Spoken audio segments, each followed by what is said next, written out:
अस्सलाम वालेकुम स्टूडेंट।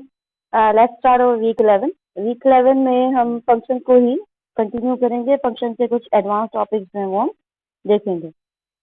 तो फर्स्ट ऑफ ऑल जो पहला टॉपिक है वो है passing parameters by reference. As you already know कि हम फंक्शंस को जो है वो आर्गुमेंट्स पास कर सकते हैं, फंक्शन में पैरामीटर सेट कर सकते हैं। अभी तक जो हमने पैरामीटर्स देखे वो हम एक डेटा टाइप सेलेक्ट कर रहे थे और उस डेटा टाइप के साथ एक वेरिएबल जो है वो एज अ प्लेस होल्डर काम करता है और जो भी वैल्यू फंक्शन को भिजवाई जाती है वो वैल्यू जो है वो उस पैरामीटर के अंदर सेव हो जाती है और फिर वो फंक्शन के अंदर इस्तेमाल होती है।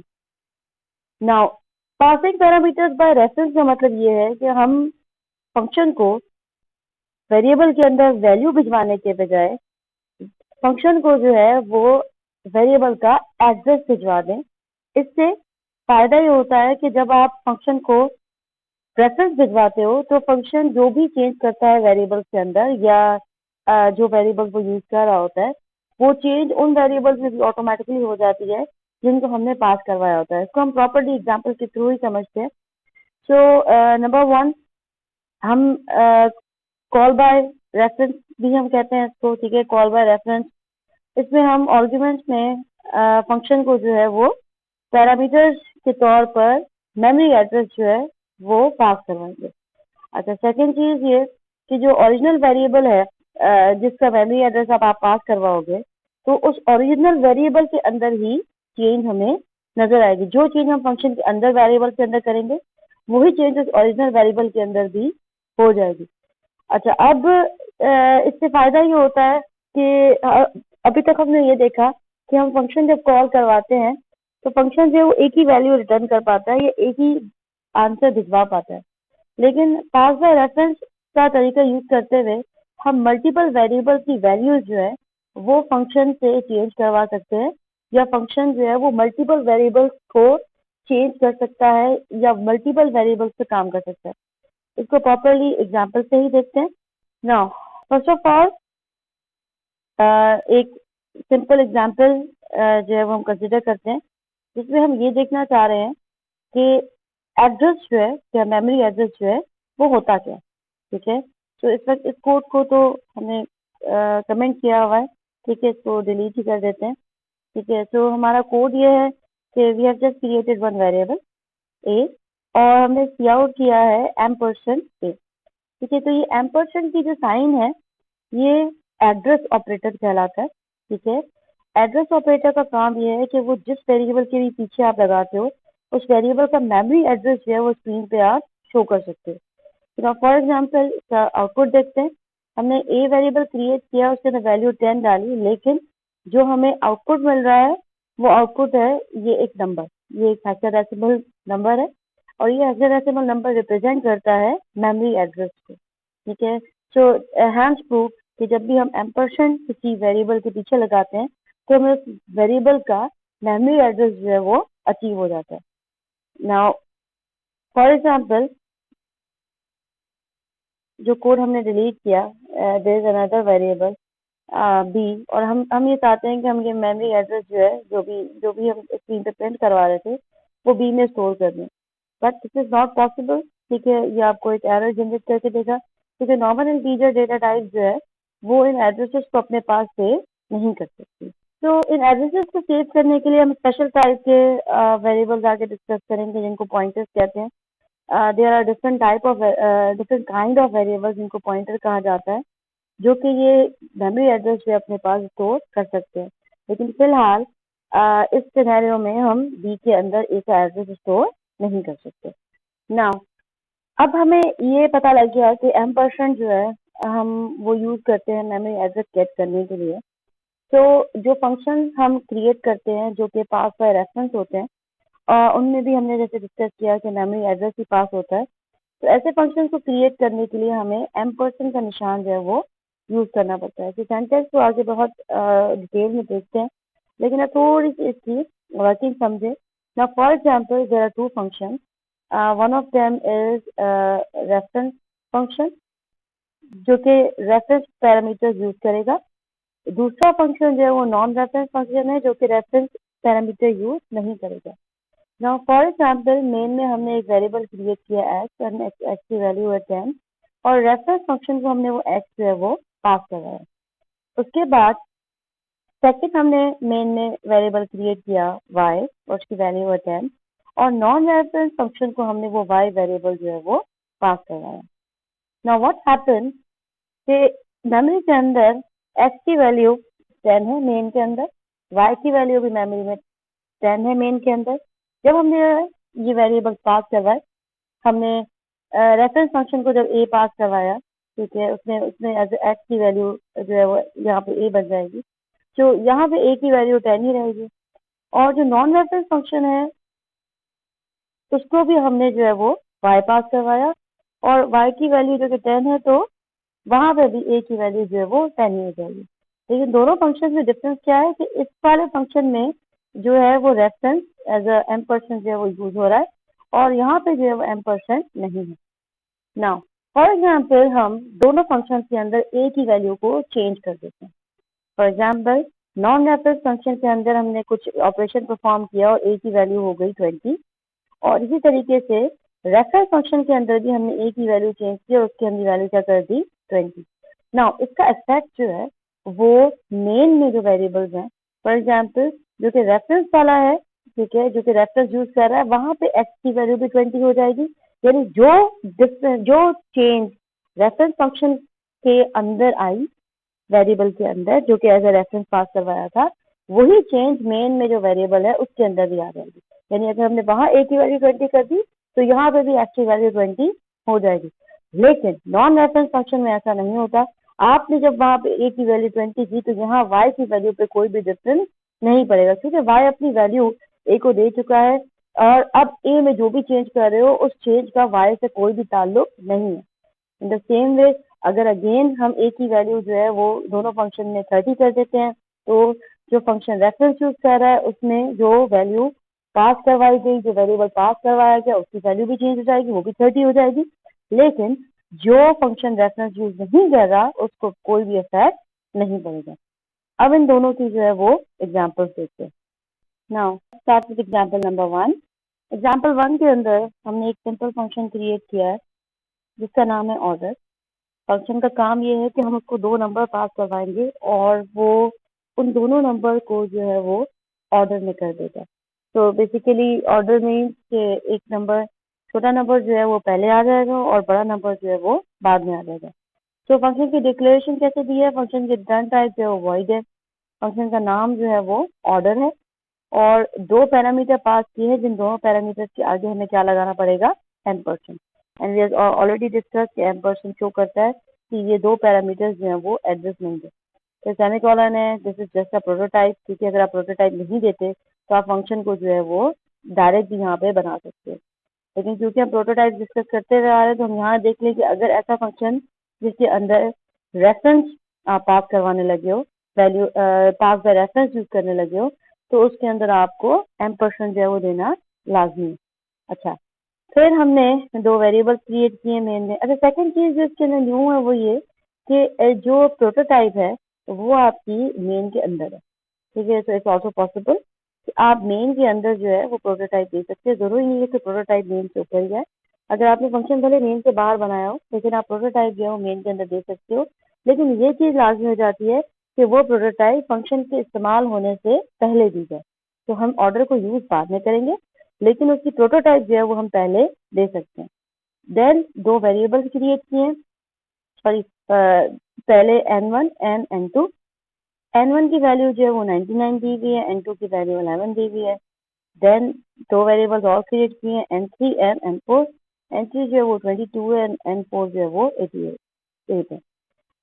सिर्फ उनको प्रिंट करवाया है कि बिफोर ऑर्डरिंग इनको जो है वो प्रिंट कर दे, जो भी वैल्यूज जैसे भी हैं वो स्क्रीन पे शो हो जाए। देन हमने कॉल किया है ऑर्डर का फंक्शन दो दफा। फर्स्ट टाइम ये फंक्शन हमने कॉल किया है n1 और n2 के लिए, और कॉल करने के तरीके में आप देख लो कोई भी डिफरेंस नहीं है, सिर्फ डिक्लेरेशन में एम्परसेंड लगाना पड़ता है। कॉल करते हैं आप उसी तरीके से कॉल करोगे जैसे आप पहले कॉल करते थे। n3 और n4 के लिए हमने ऑर्डर को दोबारा कॉल किया। अच्छा, फिर आफ्टर ऑर्डरिंग हमने n1 की, n2 की, n3 की और n4 की वैल्यू जो है वो दोबारा प्रिंट करवाई है। तो अब थोड़ा सा फंक्शन को डिस्कस कर लेते हैं। नाउ फंक्शन के अंदर क्या किया है आपने, इसकी जो फर्स्ट लाइन है, ठीक है, जो सिग्नेचर है उसके अंदर integer ampersand number 1, integer ampersand number 2। Ampersand यहाँ लगाने का मतलब ये है कि यह नंबर 1 और नंबर 2 जो है वो एक्चुअल वैल्यूज नहीं लेकर आएंगे, रेफरेंस लेकर आ जाएंगे, एड्रेस लेके आ जाएंगे, और हम नंबर 1 और नंबर 2 में यहाँ जो भी चेंजिंग करेंगे वो चेंजिंग उन वेरिएबल्स में भी हो जाएगी जो यहाँ पर पास हुए। तो हमने ऑर्डर को फर्स्ट टाइम कॉल किया है N1 और N2 के लिए, ठीक है, जिसको N1 और N2 के लिए ही डिस्कस करते हैं। Now first of all N1 और N2 की वैल्यू देख लें। N1 की वैल्यू जो है वो 99 है, N2 की वैल्यू जो है वो 11 है। जब आप इस फंक्शन को कॉल करोगे तो उस वक्त नंबर 1 जो है वो हमारा क्या बन जाएगा, N1 बन जाएगा। तो हम ये कह सकते हैं कि नंबर 1 वही वेरिएबल होगा जो कि N1 है, और नंबर 2 जो है वो हमारा क्या बन जाएगा, N2। तो N1 की वैल्यू क्या है, N1 की वैल्यू जो है वो 99 और N2 की वैल्यू जो है वो 11 है। तो यहाँ पे वैल्यू 99 और यहाँ पे जो वैल्यू है वो 11 है।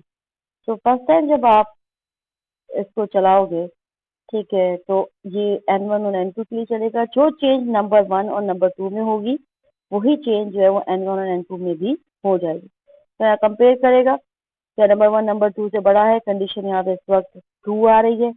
अगर कंडीशन ट्रू आ रही है तो इंटरचेंज कर दें, छोटे नंबर को नीचे कर दे और बड़े नंबर को जो है वो आगे कर दे। तो इस इंटरचेंज का सबसे कॉमन तरीका ये है कि आप एक टेम्परेरी वेरिएबल क्रिएट करते हो तीसरा, ठीक है। तो फिलहाल क्या करें, नंबर 1 की वैल्यू जो है टेम्परेरी में डाल दे, फिर नंबर 2 की वैल्यू जो है नंबर 1 में डाल दे। तो नंबर 1 की वैल्यू ज़ाया नहीं होगी, नंबर 1 की वैल्यू ऑलरेडी टेम्परेरी में पड़ी हुई है। और फिर उसके बाद टेम्परेरी की जो वैल्यू है वो नंबर 2 में डाल देनी। जो नंबर 1 की वैल्यू टेम्परेरी में पड़ी हुई थी वो अब किसमें चली जाए, नंबर 2 में। तो इसका इजीएस्ट वे दो नंबर्स को आपस में एक्सचेंज करने का, ठीक है। तो एक की वैल्यू दूसरे में चली जाएगी और दूसरी की वैल्यू पहले वाले में आ जाएगी। तो ये 3 लाइन चलने के बाद आपका क्या होगा, N1 की वैल्यू हो जाएगी 11 और N2 की वैल्यू हो जाएगी 99। जैसे ही यहाँ N1 नंबर 1 और नंबर 2 की वैल्यू चेंज होगी, वैसे ही हमारी किसकी वैल्यू चेंज हो जाएगी, N1 की भी और N2 की। क्यों चेंज हो जाएगी, क्योंकि हमने पास बाय रेफरेंस यूज किया। सो सेकंड टाइम पे भी यही होगा। सेकंड टाइम में ये कि इसके पास अब N1 N2 के बजाय N3 N4 आ जाएंगे। यहाँ पे N3 के लिए काम करेगा, यहाँ पे N4 के लिए काम करेगा। अब N3 की वैल्यू जो है वो है 22 और N4 की जो वैल्यू वो है 88। आई होप यस 88, ठीक है। सो नाउ अब की दफा जो है वो ये कंडीशन जो है ये फॉल्स हो जाएगी, ठीक है। ये चेक करेगा कि नंबर 1 नंबर 2 से बड़ा है, कंडीशन फॉल्स हो गई। तो कंडीशन फॉल्स हो जाएगी तो ये 3 लाइन चलेंगी नहीं और फंक्शन वैसे ही बंद हो जाएगा, तो कोई भी चेंज नहीं होगी। तो इसको चला के देखते हैं, ठीक है। तो बिफोर ऑर्डरिंग N1 की वैल्यू जो है वो 99 थी, N2 की 11 थी, N3 22 था, N4 88 था। आफ्टर ऑर्डरिंग N1 जो है वो 11 हो गया और N2 जो है वो 99 हो गया, और N3 और N4 से कोई भी डिफरेंस नहीं पड़ा क्योंकि इसको चेंज होने की जरूरत थी ही नहीं। तो इन दिस वे क्या चीजें समझी new, number 1, pass by reference के लिए आपको एक एम्परसेंड का निशान लगाना पड़ता है डेटा टाइप के आगे, और डिक्लेरेशन के टाइम और डेफिनेशन के टाइम आप इस तरीके से वेरिएबल्स के नाम से पहले डेटा टाइप के आगे एम्परसेंड जो है वो लगा सकते हैं, ठीक है। और उससे होता क्या है कि आपके ये वेरिएबल्स जो इनको हम जो भी वैल्यू पास करते हैं, यानी जो भी वेरिएबल पास करते हैं वो वेरिएबल और ये वेरिएबल एक ही वेरिएबल के दो नाम बन जाते हैं। रीजन ये होता है कि हमारे पास मेमोरी एड्रेस आया होता है, और अगर हम वेरिएबल को समझें तो वेरिएबल इज बेसिकली जैसा मेमोरी एड्रेस। तो अगर वेरिएबल का नाम भले दो अलग अलग हो, लेकिन अगर उन दोनों के पास सेम मेमोरी एड्रेस हो तो बेसिकली दोनों नाम एक ही वेरिएबल को या एक ही जगह को रेफर कर रहे होते हैं। इसलिए हम इसको पास बाय रेफरेंस भी बोलते हैं, ठीक है, क्योंकि ये एक ही उसको एक ही वेरिएबल को रेफरेंस कर रहे होते हैं, ठीक है। तो होता क्या है कि मेमोरी एड्रेस आपका शेयर्ड हो जाता है दो नामों के बीच में। एक मेमोरी एड्रेस होता है लेकिन दो नाम होते हैं, तो जो भी चेंजिंग यहाँ पे होती है वो चेंजिंग जो वेरिएबल पास करवाए जाते हैं उनमें भी वो चेंजिंग ऑटोमेटिकली हो जाती है। अब अपनी सेकेंड एग्जाम्पल देख लेते हैं। सेकेंड एग्जाम्पल के अंदर हमने अब प्रोटोटाइप हटा दी है, हमने डायरेक्ट जो फंक्शन है उसको नेम से पहले बनाया है। इस फंक्शन के अंदर हमने 3 जो है वो आर्ग्यूमेंट लिए हैं। तो जस्ट टू सी के मिक्स एंड मैच भी हो सकता है, जरूरी नहीं है कि आप सारे argument he pass by reference रखो। ऐसा हो सकता है कि कुछ आर्ग्यूमेंट्स जो है वो नॉर्मल वेरिएबल्स हों और कुछ आर्ग्यूमेंट्स जो हैं वो आपके रेफरेंस वेरिएबल्स हों। तो यहाँ पे फ्लोट एंड जो है, जो फर्स्ट है, ठीक है, फ्लोट एंड जो है वो एक नॉर्मल वेरिएबल है। इसके बाद जो है फ्लोट एम्परसेंड इंट पी, नाम है वेरिएबल का, एनटीपी, वो एक रेफरेंस वेरिएबल है। उसके बाद FRACP भी एक रेफरेंस वेरिएबल है। तो इस फंक्शन का काम ये है कि आप इसको एक नंबर पास करवाओ और आपको ये जो है उसका दो पार्ट अलग करके दे उस नंबर के, फ्लोट नंबर के। एक पार्ट हो उसका इंटीजर पार्ट और दूसरा पार्ट उसका फ्रैक्शन पार्ट। फॉर एग्जाम्पल एक नंबर है 37.3, तो ये 37 को हमें अलग कर दे और 0.3 को जो है वो अलग कर दे। तो सिंपल सा कोड है, ज़्यादा इसमें कोई कॉम्प्लिकेटेड चीज़ नहीं है। आपने सिंपली एक टेम्पररी वेरिएबल क्रिएट किया है और जो भी नंबर है, जो कि हमने नंबर पास करवाया है, उस नंबर को लॉन्ग में कन्वर्ट कर दें। मीन्स कि वो फ्लोट है, फ्लोट से वो किस में कन्वर्ट हो जाए, लॉन्ग में। तो ऑटोमेटिकली क्या होगा, पॉइंट वाली पार्ट जो है वो उसकी कैंसिल हो जाएगी। तो हमारे पास टैम के अंदर क्या आ जाएगा, हमारे पास टैम के अंदर सिर्फ उसका इंटीजर पार्ट आ जाएगा। देन उस इंटीजर पार्ट को हमने फ्लोट में से दोबारा कन्वर्ट किया और INT पार्ट के अंदर सेव कर दिया। तो बेसिकली इंटीजर पार्ट अगर होगा खाली 37, तो फ्लोट में कन्वर्ट करने से क्या होगा, वो हो जाएगा 37.0। फिर n में से इंटीजर पार्ट जो है वो माइनस किया, ठीक है। अब n की वैल्यू जो है वो मतलब टोटल नंबर, फॉर एग्जाम्पल 33.7, उसमें से हमने माइनस कर दिया 33.0, तो हमारे पास बचा क्या, 0.7। तो 0.7 किसके अंदर जाएगा, फ्रैक्शन पार्ट के अंदर। इस तरीके से क्या हुआ, बाय छोटी ये ट्रिक यूज करने से कि हमारा नंबर का इंटीजर पार्ट जो है वो अलग हो गया और उसका फ्रैक्शन पार्ट जो है वो अलग हो गया। नाउ मेन में भी तीन नंबर क्रिएट किए गए, एक नंबर, एक इंटीजर पार्ट और एक फ्रैक्शन पार्ट। नाउ आपने क्या किया, आपने सिर्फ enter a real number screen पे प्रिंट करवाया और यूजर से कोई भी नंबर जो है वो इनपुट ले लिया। अब यूजर जो है वो, अच्छा बेसिकली इस फंक्शन को बनाने का मकसद क्या है, हम दो चीजें रिटर्न करवाना चाह रहे हैं। हम क्या चाह रहे हैं कि हम जो नंबर हमने पास करवाया उसका इंटीजर पार्ट भी ये फंक्शन दे और उसका फ्रैक्शन पार्ट भी ये नंबर दे। लेकिन फंक्शन से सिर्फ एक ही वैल्यू रिटर्न कर सकता है, क्योंकि इट्स नॉट पॉसिबल कि आप फंक्शन से नॉर्मल तरीके से दो वैल्यूज रिटर्न करवाओ, लेकिन हमें दो वैल्यूज चाहिए भी, ठीक है। तो इसके लिए हम पास बाय रेफरेंस यूज करते हैं। हम यहाँ पे सिर्फ नंबर वैल्यू इनपुट ले रहे हैं और वो नंबर की वैल्यू ही सिर्फ प्रॉपरली जा रही है। बाकी इंटीजर पार्ट और फ्रैक्शन पार्ट, उनकी हमने वैल्यू इनिशियलाइज नहीं करवाई। आप भले 0 से करवा भी दो, डजंट मैटर। लेकिन अगर आप नहीं भी करवाओगे कोई फर्क नहीं पड़ता, क्योंकि ये फंक्शन ऑटोमेटिकली इनकी वैल्यूज को चेंज करेगा। उसके बाद जो है वो इंटीजर पार्ट जो है वो प्रिंट कर दे और फ्रैक्शन पार्ट जो है प्रिंट कर दे, और ये एक लूप में चलता रहे जब तक हम 0.0 जो है वो नहीं देते या 0 वैल्यू जो है वो नहीं देते, ठीक है। तो ये ऑटोमेटिकली जैसे ही आप यहाँ पे नंबर दोगे, ठीक है, तो वो नंबर जो है वो किस में चला जाएगा, n में। और इंट p और फ्रैक्ट p जो है दो वेरिएबल, इनके अंदर ऑटोमेटिकली कैलकुलेशन करके इंटीजर पार्ट और वेरिएबल पार्ट सेव करेगा। लेकिन जो ये दो वेरिएबल्स हैं, इनमें जो सेव होगा वो ऑटोमेटिकली किसमें सेव हो जाएगा, यहाँ के इंट पार्ट में और यहाँ के फैक्ट पार्ट में। हमें वैल्यू रिटर्न करवाने की जरूरत नहीं है, लेकिन क्योंकि ये पास बाय रेफरेंस है, तो आप जो चेंज उस फंक्शन में करोगे, इंटीजर पार्ट और फ्रैक्शन पार्ट की जो भी वैल्यू इस फंक्शन में बनेगी, वो ऑटोमेटिकली इन दो वेरिएबल्स की इस मेन में बन जाएगी। इसको रन करते हैं। फॉर एग्जाम्पल आपने नंबर दिया 23.5, तो 23 जो है वो अलग हो गया और 0.5 जो है वो अलग हो गया। नाउ फॉर एग्जाम्पल 12.4, ठीक है, तो 12 जो है वो इंटीजर पार्ट इसका अलग हो गया और 0.4 पार्ट जो है वो अलग हो गया। जैसे ही आप 0 दोगे तो प्रोग्राम जो है वो एक्टिव हो जाएगा। That's all for pass the reference.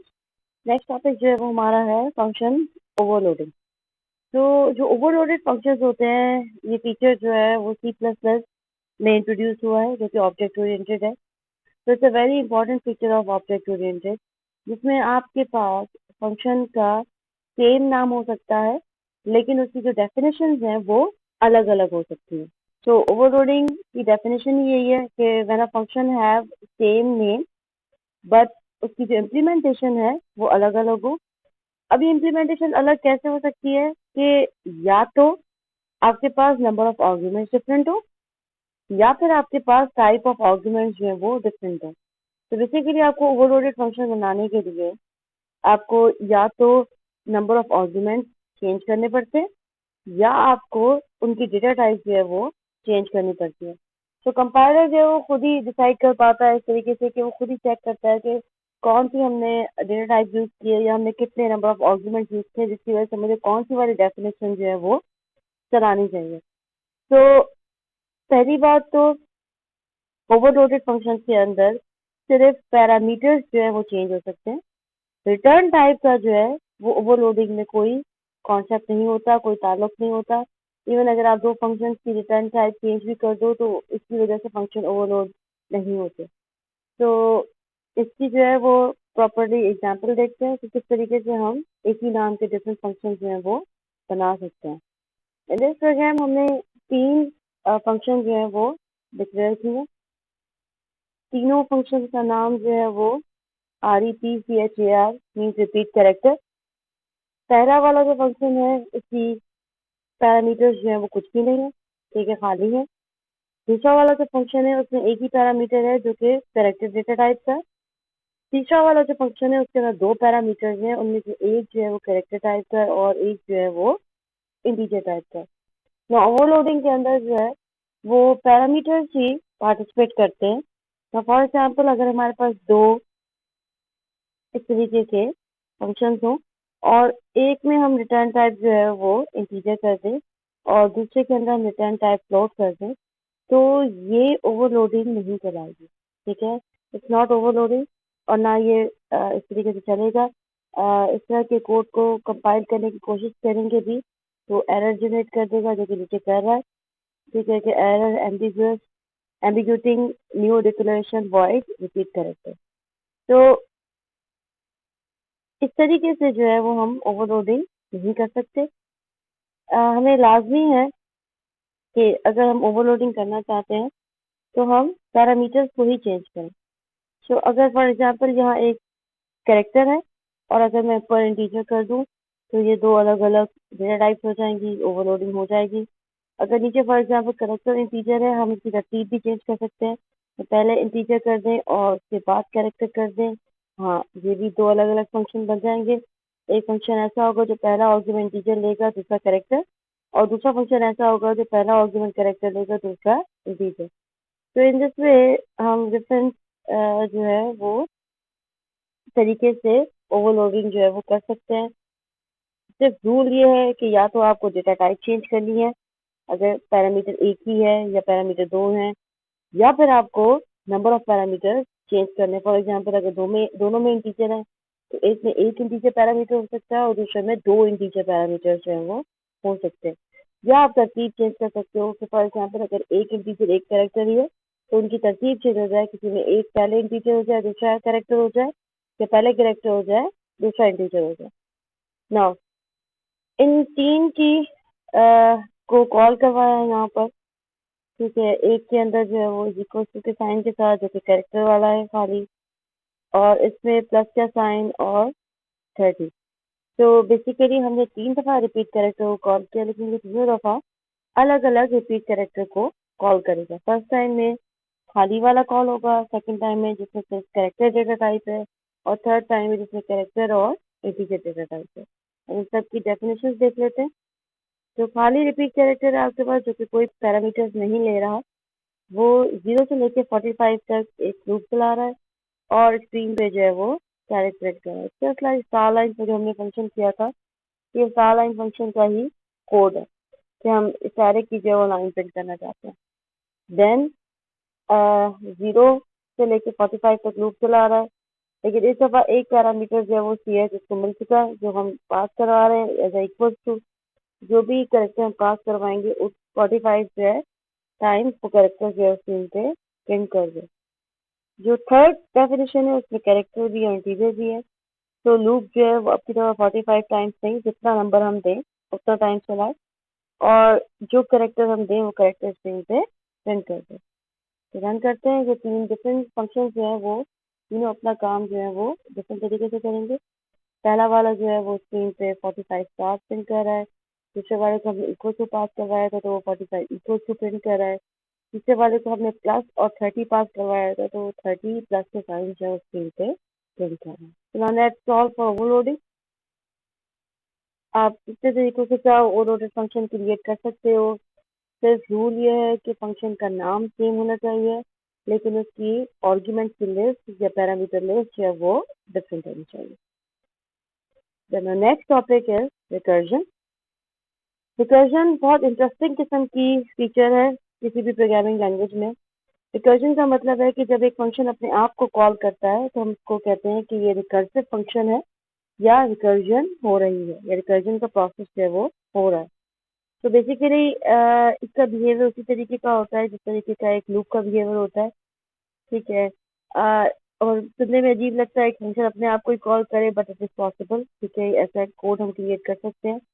तो बेसिकली रिकर्जन जब हम करते हैं तो बहुत दफ़ा हम ऐसी प्रॉब्लम सॉल्व कर रहे होते हैं जिसमें हमें रिपीटेटिव प्रोसेस चाहिए होते हैं और यूजुअली ये कोड को बहुत प्रिसाइज कर देता है, ये बहुत छोटा कर देता है।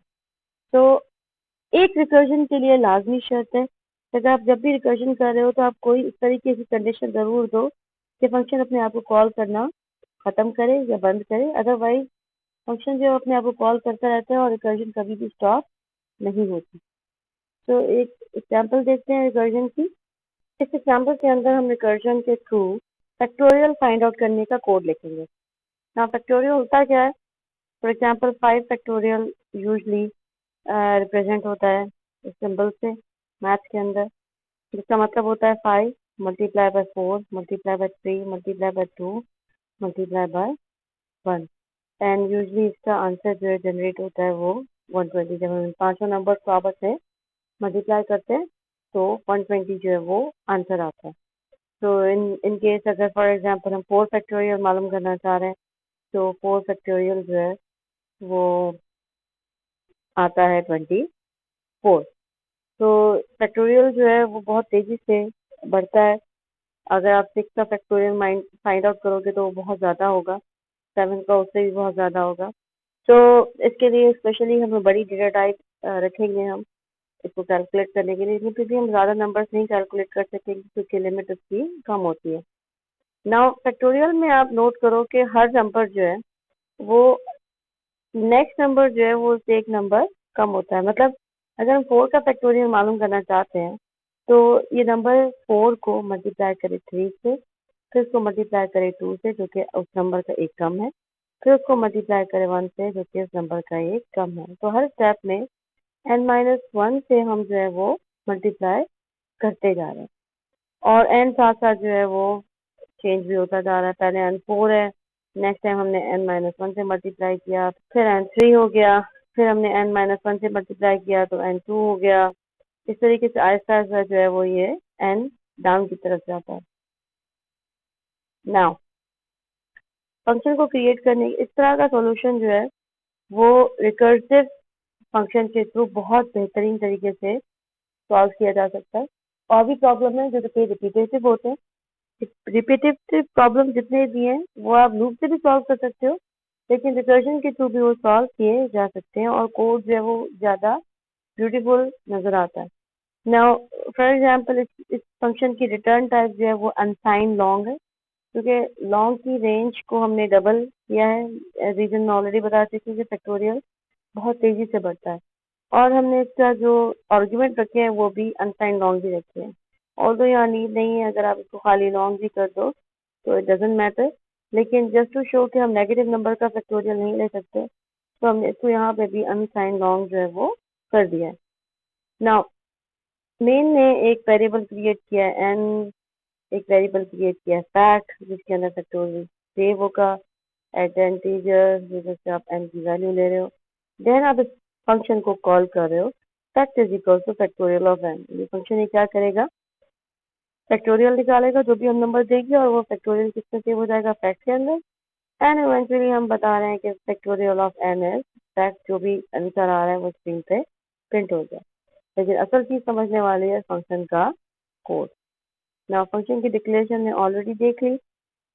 फंक्शन के कोड में नंबर 1 कंडीशन चेक करिए, if n is greater than 1 तभी ये फंक्शन जो है वो अपने आप को कॉल करे, अदरवाइज रिटर्न कर दे 1। रीजन ये है कि 1 का फैक्टोरियल जो है वो 1 ही होता है, नेगेटिव नंबर तो हम देंगे नहीं, ठीक है। जो हमारी स्टार्टिंग होगी वो होगी 1 से, तो जो 1 का फैक्टोरियल है वो 1 ही होता है। 1 का फैक्टोरियल हमें निकालने की जरूरत ही नहीं है। दूसरा रीजन जो है वो ये है कि जैसे जैसे ये फंक्शन चलता जाएगा और अपने आप को कॉल करेगा, एक स्टेप ऐसा आना चाहिए कि हमारे पास n जो है वो 1 हो जाए, और जैसे ही हमारे पास n 1 होगा ये फंक्शन जो है वो स्टॉप करेगा। तो ये दो चीजों को, ये यहाँ पे रिटर्न 1 जो है वो दो चीजों को हैंडल कर रहा है। नंबर 1 कि अगर आपने n की वैल्यू 1 दी है तो यहाँ पर ऑटोमेटिकली रिटर्न 1 हो जाएगा। नंबर 2 जब ये फैक्टोरियल कैलकुलेट कर रहा है तो इवेंचुअली आहिस्ता आहिस्ता जब ये अपने आप को कॉल करेगा तो एक स्टेप ऐसा आएगा कि यहाँ पर रिटर्न 1 जो है वो एग्जीक्यूट होगा। उसको हम देखते हैं कि किस तरीके से। नाउ फॉर एग्जाम्पल अगर n 1 नहीं है, ठीक है, n 2 है या 3 है या 4 है, तो ये कंडीशन ट्रू हो जाएगी। जब ये कंडीशन ट्रू हो जाएगी तो हमारे पास ये जो लाइन है ये चलेगी, return n multiply by factorial of n minus 1। यहाँ हमने क्या किया है, यहाँ हमने रिकर्जन की है, हमने फंक्शन को उसके अंदर ही, उसकी डेफिनेशन के अंदर ही कॉल करवाया है। लेकिन यहाँ फॉर एग्जाम्पल आपने ऊपर n की वैल्यू दी 4, ठीक है, तो आपने जब फंक्शन को स्टार्ट किया तो आपकी n की वैल्यू क्या थी 4।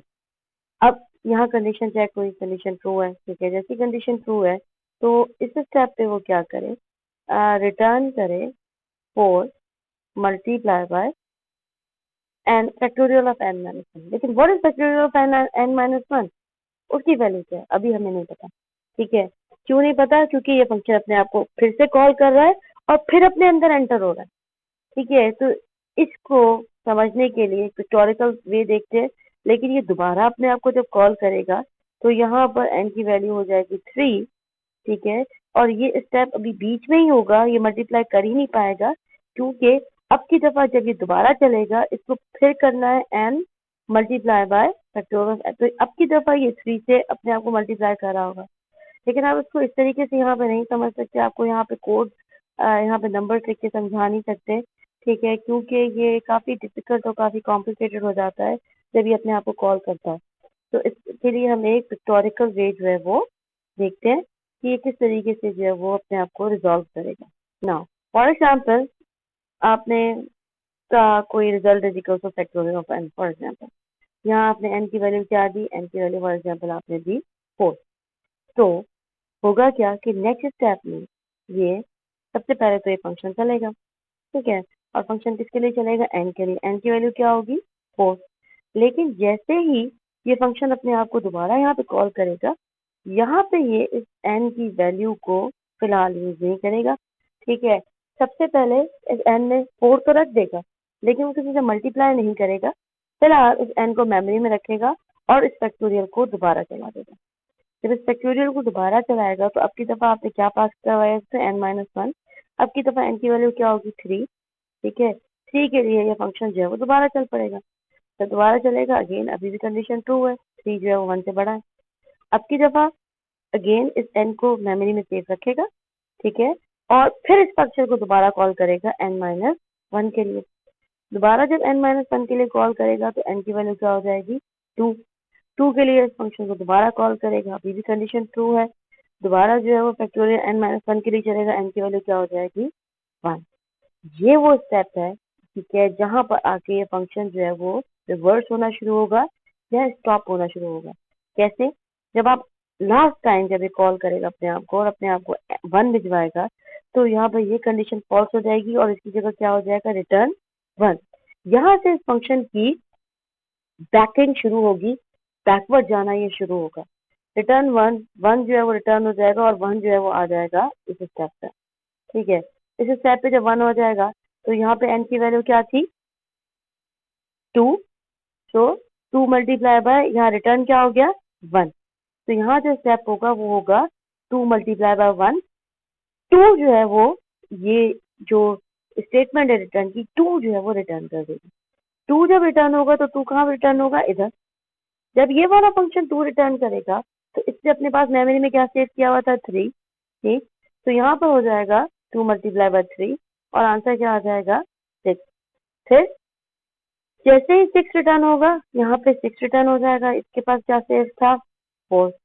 So six multiply by four answer आएगा 24 एंड फाइनली 24 आंसर जो है वो आपका जो वेरिएबल है रिजल्ट उसके पास जाकर सेव हो जाएगा। तो इस तरीके से जब रिकर्सिव फंक्शन होते हैं तो वो स्टेप बाय स्टेप अपने अंदर एंटर होते जाते हैं, ठीक है। प्रॉब्लम बड़ी कॉम्प्लिकेटेड होती जाती है एंड जब तक इनकी रिवर्सिंग शुरू नहीं होती, जब तक एक भी वैल्यू रिटर्न नहीं होती, लेकिन जैसे यहाँ पे रिटर्न हुई, यहाँ जब वैल्यू रिटर्न होनी शुरू होती है तब ये बैकवर्ड वापस जाना शुरू होता है और आखिर में एक एक वैल्यू रिटर्न करते हुए पिछली वैल्यू से रिटर्न करते करते करते एंड इवेंचुअली आखिर में 4 और 6 को आपस में मल्टीप्लाई करेगा और हमें फाइनल वैल्यू जो है रिटर्न करके रिजल्ट में जो है वो सेव करवा देगा। तो इस तरीके से थोड़े से रिकर्सिव फंक्शन कॉम्प्लिकेटेड होते हैं, इनको लिखना, इनको समझना थोड़ा कॉम्प्लिकेटेड होता है, लेकिन द गुड न्यूज़ इज कि रिकर्जन के बगैर भी आप सारी प्रॉब्लम सॉल्व कर सकते हो। इवन फैक्टोरियल के प्रोग्राम्स भी रिकर्जन के बगैर बन सकते हैं। दुनिया की जो भी प्रॉब्लम रिकर्जन से सॉल्व की जाती है वो सेम प्रॉब्लम आप बगैर रिकर्जन के भी सॉल्व करवा सकते हो। अब इस कोड का आउटपुट चेक कर लेते हैं। नाउ फॉर एग्जाम्पल हमने इसको 4 के लिए भी डिस्कस किया, अगर हम इसको 4 ही देते हैं तो आंसर 24 आता है। लेकिन आप बड़े नंबर का भी ले सकते हो, आप बड़े नंबर का भी फैक्टोरियल फाइंड आउट कर सकते हो। फॉर एग्जांपल 5 दे रहे हो तो 120 आ रहा है एंड सो ऑन। हम जो वैल्यू देते जाएंगे वो उसका जो है वो फैक्टोरियल निकाल कर दिखाता जाएगा। लेकिन जी 12 का फैक्टोरियल जो है वो बहुत ही बड़ा नंबर है, तो जैसे जैसे हम नंबर बढ़ाते जाएंगे ये फैक्टोरियल जो है वो बहुत बड़ा बड़ा डिजिट बनेगा जो कि लॉन्ग के डेटा टाइप से भी बहुत ज़्यादा जल्दी आउट हो जाएगा। Now let's discuss our new topic, variable scope.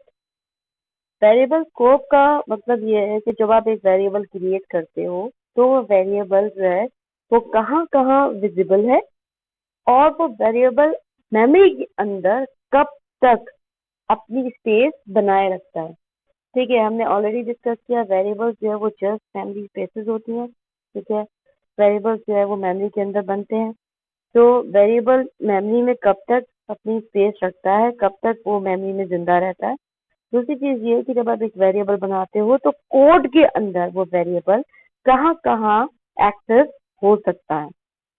तो जब हम वेरिएबल स्कोप डिस्कस करते हैं तो वेरिएबल्स की टाइप्स आ जाती है, ठीक है, जिनका स्कोप और जो कि बेसिकली होते तो सब वेरिएबल्स हैं, लेकिन वो क्यों टाइप्स अलग अलग हो जाती है, क्योंकि उनका स्कोप अलग अलग होता है। ठीक है, तो first of all we have local variable. Local variable वो वेरिएबल्स होते हैं जो कि एक लूप के अंदर, लूप के ब्लॉक के अंदर या इसके ब्लॉक के अंदर, किसी भी ब्लॉक के अंदर बने या वो वेरिएबल किसी फंक्शन के अंदर बने। यानी ये मेन में हम जितने वेरिएबल्स अभी तक क्रिएट कर रहे हैं वो सारे के सारे लोकल वेरिएबल्स कहलाते हैं। और अगर मेन के अंदर भी कोई ब्लॉक है, यानी कोई लूप का ब्लॉक है या कोई इफ का ब्लॉक है, उसके अंदर भी अगर हम कोई वेरिएबल क्रिएट करें तो वो लोकल वेरिएबल के अंदर ही आता है। पर मेन में जो आप वेरिएबल बनाते हो, ठीक है, उसका स्कोप कहाँ तक रहता है, पूरे मेन के अंदर। ठीक है, वो मेन जब तक मेन के कोड जहाँ जहाँ मेन का कोड है वहाँ वहाँ तक वो वेरिएबल एक्सेस हो सकता है। लेकिन अगर आपने एक वेरिएबल फॉर के लूप के अंदर बनाया तो उसका एक्सेस कहाँ तक होगा, सिर्फ लूप के अंदर तक, और लूप से बाहर वो वेरिएबल एक्सेस नहीं होगा। ये हमने लूप्स एंड डिसीजन में ऑलरेडी डिस्कस किया था।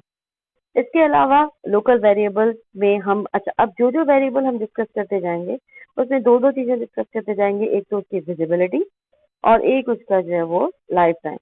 विजिबिलिटी हमने डिस्कस किया कि वो वेरिएबल जो है वो कहाँ कहाँ एक्सेस हो सकता है, और लाइफ टाइम का मतलब कि वो मेमोरी में कब तक स्पेस लेता है।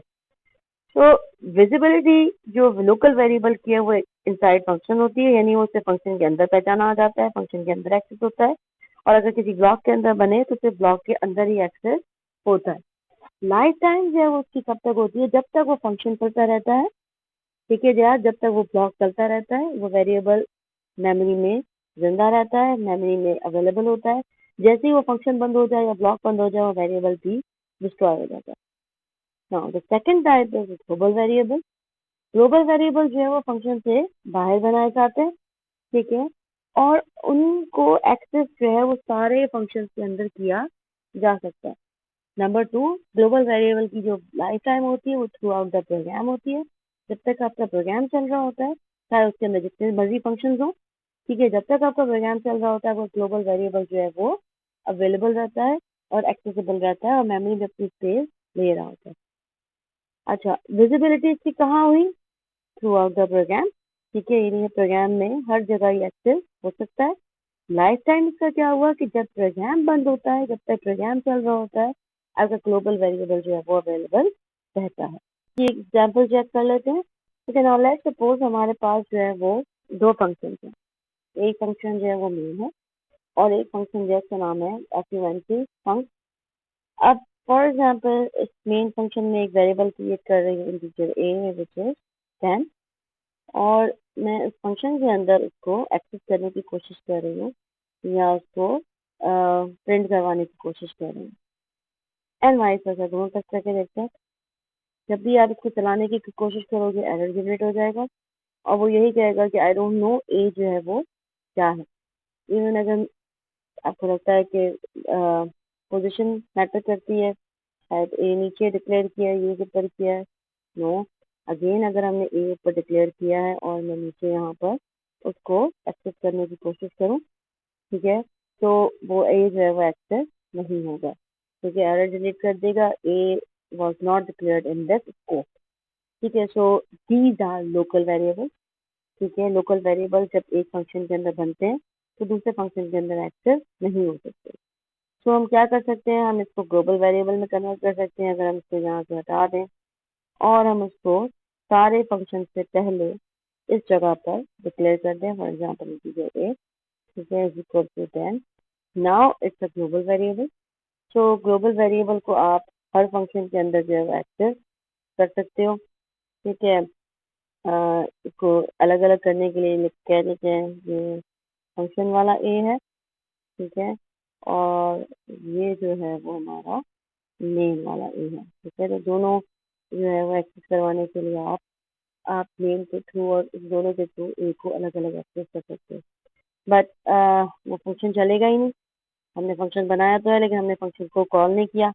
तो यहाँ पे हम इस फंक्शन को कॉल भी कर सकते हैं क्योंकि मेन में जब तक आप फंक्शन को कॉल नहीं करोगे फंक्शन जो है वो कुछ भी नहीं करेगा। लेकिन इस चीज़ को भी देख लेते हैं। फॉर एग्जाम्पल हम फंक्शन नहीं लिखते, आप डायरेक्ट इसको चलाओ, आपको स्क्रीन पर सिर्फ मिलेगा मेन और 10। लेकिन अगर आप चाहते हो कि फंक्शन भी साथ चले तो आपको फंक्शन को जो है वो कॉल करना पड़ेगा। फंक्शन को कॉल करो क्योंकि अब जो है वो आपका मेन का कोड भी चल रहा है और फंक्शन का कोड भी चल रहा है। तो मेन 10 भी आ रहा है और फंक्शन इज इक्वल टू 10 भी, दोनों लाइन जो है वो डिस्प्ले हो रही है। ट्रांस प्रूफ के ग्लोबल वेरिएबल जो हैं वो फंक्शन से बाहर बनते हैं और ग्लोबल वेरिएबल को हम throughout the program access कर सकते हैं। तो फॉर एग्जाम्पल अगर हमारे पास जैसे ये ग्लोबल वेरिएबल का तो सिंपल रूल है कि जब आप उसको फंक्शन से बाहर क्रिएट करते हो तो सारे फंक्शन में एक्सेस हो रहा होता है और उसकी लाइफ टाइम भी थ्रू आउट द प्रोग्राम होती है और उसकी विजिबिलिटी भी थ्रू आउट द प्रोग्राम होती है। नाउ फॉर एग्जाम्पल अगर ये इंटीजर वेरिएबल यहाँ बना होता, for example integer A is equal to 10 और आप यहाँ पे कर रहे होते A plus plus and then इसके बाद आप सी आउट कर रहे होते ए मीन्स ए जो है वो हमने 10 से इनिशियलाइज किया पर हमने ए प्लस प्लस किया और ए, तो हमें रिजल्ट क्या मिलेगा 11। और मेन में आप इस फंक्शन को जो है वो कॉल करवा रहे हो। नाउ फॉर एग्जाम्पल इस फंक्शन को आप कॉल करवा रहे हो 3 टाइम। ठीक है, जस्ट टू सी के वेरिएबल की विजिबिलिटी तो हमने डिस्कस कर ली। ठीक है, अब हम वेरिएबल की लाइफ टाइम डिस्कस कर रहे हैं एक लोकल वेरिएबल की। ठीक है, तो ये लोकल वेरिएबल यहाँ क्रिएट हुआ, इसने अपने आप को ए प्लस प्लस किया और फिर सी आउट ए हुआ। नाउ फॉर एग्जाम्पल जब फंक्शन बंद हो जाता है और आप उस फंक्शन को दोबारा कॉल कर रहे हो तो ए डिस्ट्रॉय हो जाता है और फिर ए जो है वो दोबारा क्रिएट होता है।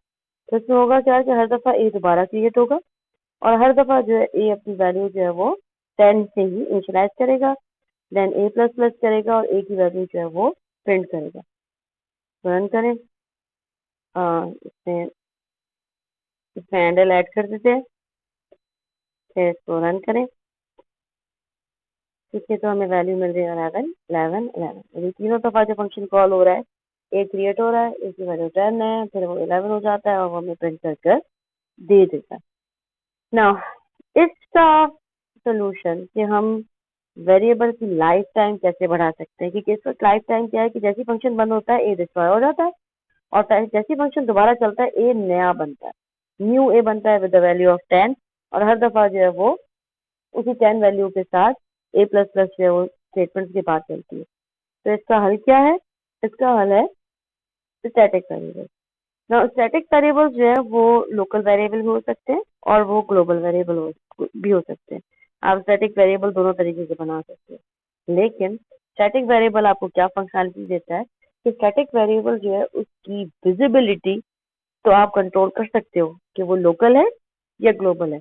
अगर स्टैटिक वेरिएबल को फंक्शन के अंदर बनाओगे तो उसे फंक्शन के अंदर एक्सेस होगा, फंक्शन से बाहर एक्सेस नहीं होगा। अगर स्टैटिक वेरिएबल को ग्लोबल बनाओगे तो वो सारे फंक्शन में एक्सेस होगा।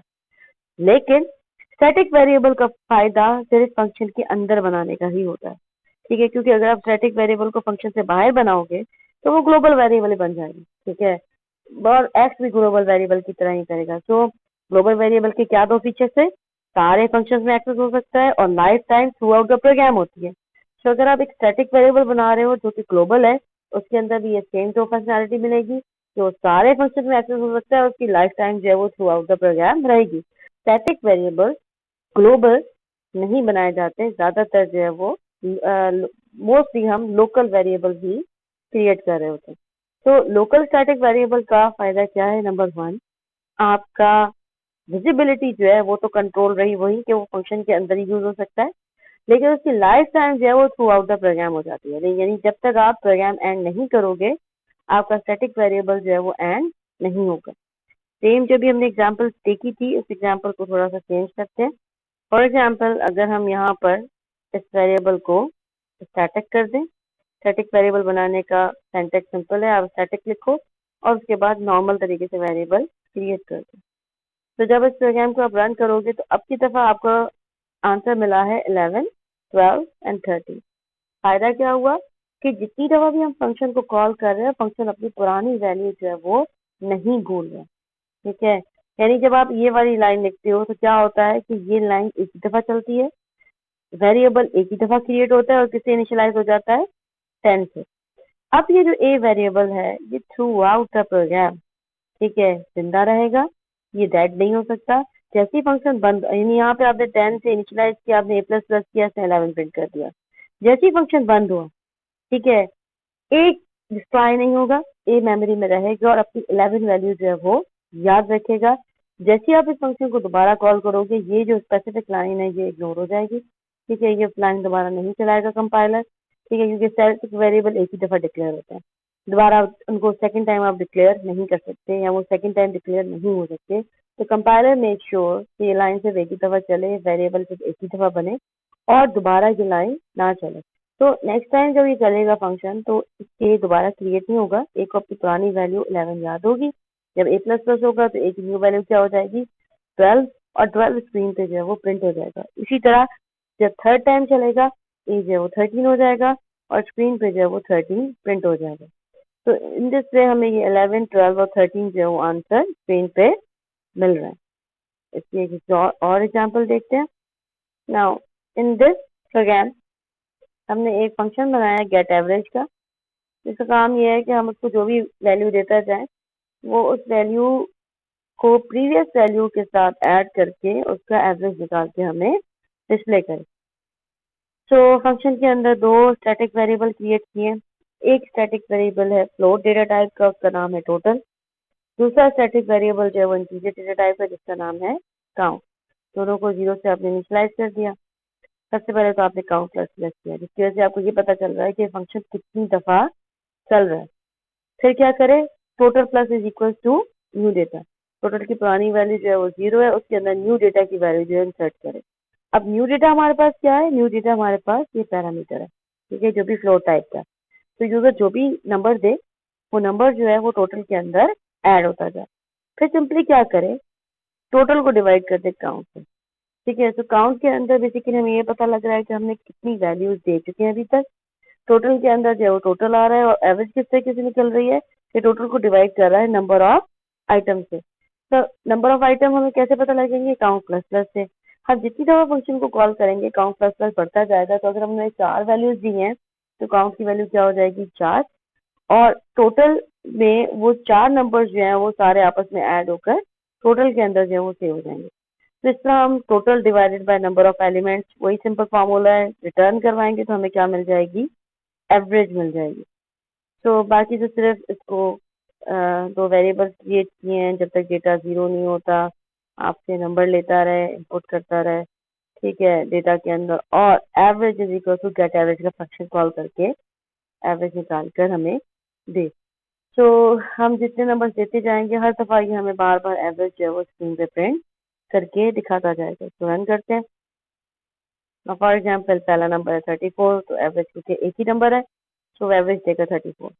Now for example second number हम दे रहे हैं 32, ठीक है। तो 32 प्लस 34 आपका हो जाता है 66 डिवाइडेड बाय फंक्शन 2 दफा चला है 2, एवरेज क्या आ गई? 33। तो जितने नंबर आप देते जाओगे, ठीक है, एवरेज जो है वो, क्योंकि फ्लोट है, एवरेज उसी के अकॉर्डिंगली जो है वो चेंज होती जाएगी। अगर ज्यादा नंबर बढ़ा देते जाओगे तो एवरेज चेंज होती जाएगी। तो सिंपली जब तक हम 0 नहीं देते ये हमें एवरेज कैलकुलेट करके जो है वो दिखाता रहेगा। Okay, now that's all for static variables. हमारा नेक्स्ट टॉपिक है रिटर्न बाय रेफरेंस।